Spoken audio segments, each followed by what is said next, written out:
Are you doing things like this? Writing a gratitude journal, practicing visualization meditation, vividly feeling as if your desires have already come true? At the same time, trying to let go and not be attached, and ultimately, treating all of this as casually as buying a cup of coffee? And most importantly, have you actually seen results? Then you need to watch this video. I used to be obsessed with the law of attraction. One day, I'll explain in detail, but I first came across it during the hardest time of my life, and it did help me achieve some significant things. It's also what led me to study esoteric and spiritual knowledge. The term law of attraction became widely known because Rhonda runs The Secret. But its true origins go back to the New Thought movement in the US. Figures like Neville Goddard, Napoleon Hill, and Charles Haanel became popular, and so-called success literature emerged. Countless self-help books spread the idea. If you think and feel it vividly enough, you will become rich and successful. These ideas were often marketed as ancient secrets known only to the wise. But here's the real question. Is it actually true? I practiced the law of attraction diligently. Some things worked, some things didn't. I even studied the books like Reality Transfer Pink to get a clear picture, but all I found were contradictions within the text themselves.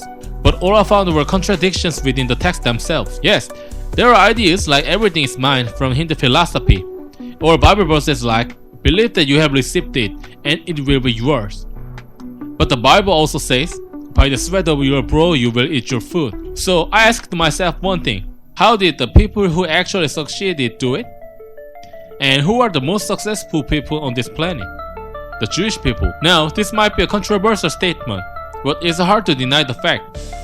Not all Jews are religious, but many were raised with the Jewish values, a certain mindset, and a way of learning. So, do Jewish people believe in the law of attraction? No. Their belief system doesn't involve vividly imagining and feeling something to manifest it into reality. Of course, prayer is extremely important in Judaism, far more than most people realize. But the key is, prayer isn't everything. In the Jewish approach to manifestation, the most crucial part is action.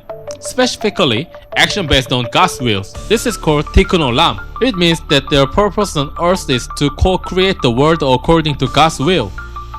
If you've studied the law of attraction for a long time, you might notice this sounds similar to inspired action, where you think and feel something intensely, which then makes you want to take action, or somehow leads you to take action, and that action turns your dream into reality. But Tikkun Olam is not the same as inspired action. And this is where the dark truth about the law of attraction begins to unfold.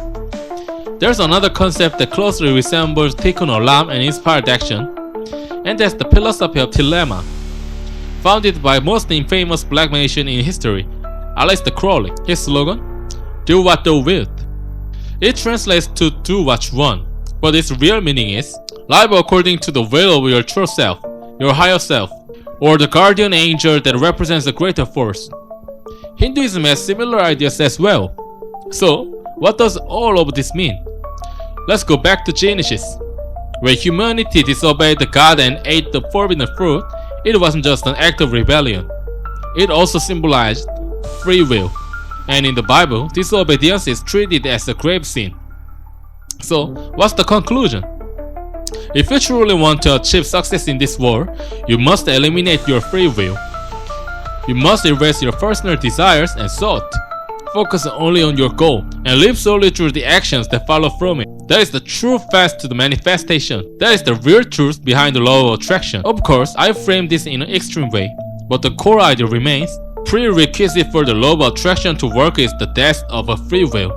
Now, what you do with this truth is up to you.